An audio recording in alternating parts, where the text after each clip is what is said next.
But tell me, anong gagawin ko? What do you want me to do? Hindi natin sisirain ang relasyon natin, if that's what you mean. Don't worry. She's a smart girl. I'm sure she'll understand. Who will understand what, darling? Oh, hello, Lotta, dear. Just telling Miss Salvador na sa panahon ngayon ng economic crisis, kailangan maunawaan natin ang mga kakulangan natin sa buhay. Beautiful. Ito ang catchline na gusto ko. Pia, the girl of your dreams. Now, a reality. No! No? No. Then what? Hindi. Nunca. Hindi maganda yan. Eto maganda. Makinig kayo. Pia, the prime fantasy. All set to assault all your senses. O hindi ba total ang approach? O hindi ba, Joey? Senyor Delgado. At saka, Direk, hindi ba sabi mo sa akin marami ka pa idadagdag ng mga sex scenes? Marami. Oh, at lalo na yung mga pumping scenes. Talbog ang sar si Emmanuel, di ba? Oh, Candy. Miss Salvador,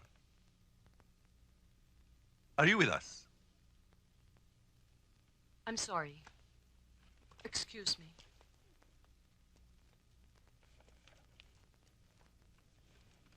Excuse me. Sir? oh.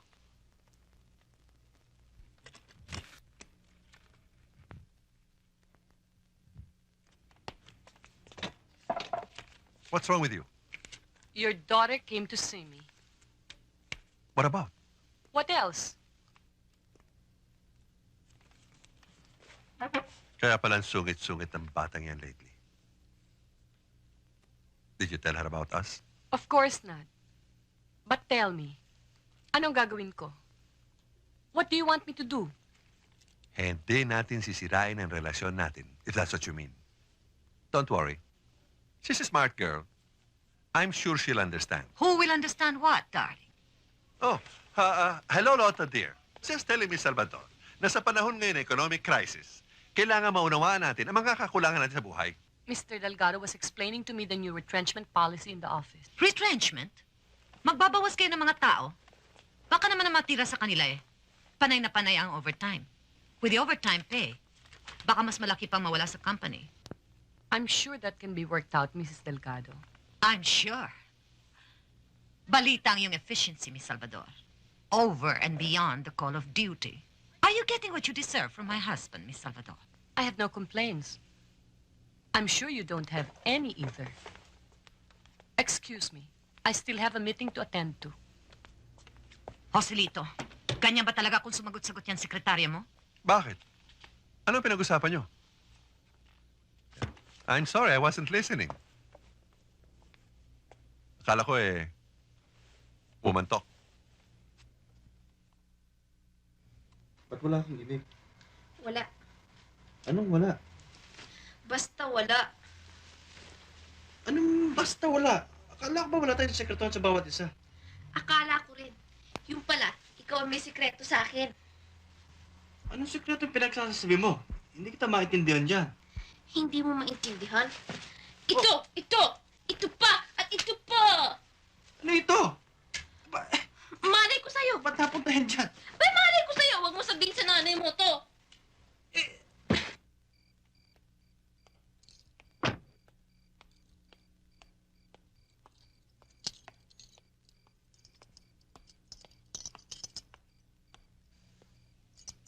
Fanny? Hoy!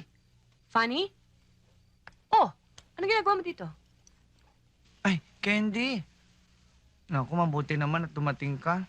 Kanina pa ako nilalamok dito eh. Bakit? Magdadalawang oras ng papano sa laway ko. E paano sabi ni Pia, sandali lang daw sila ni Gary.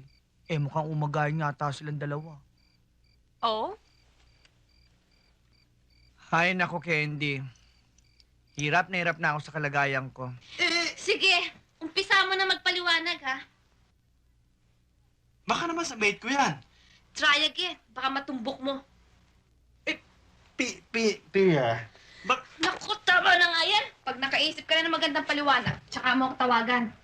Sige, alis na ako. Siya nga pala, pakisabi mo lang kay Gary. Umalis na ako. Hindi na ako tumuloy dahil ayoko siyang maistorbo. Okay? Aha. Bye. Eh, Candy! Candy? Candy? Sandali! Candy, ano ba? Ano ka ba? Bakit biglang uminit ang ulo mo? Good night.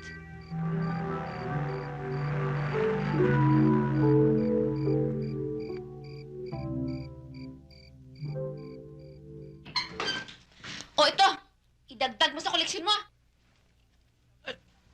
Pia,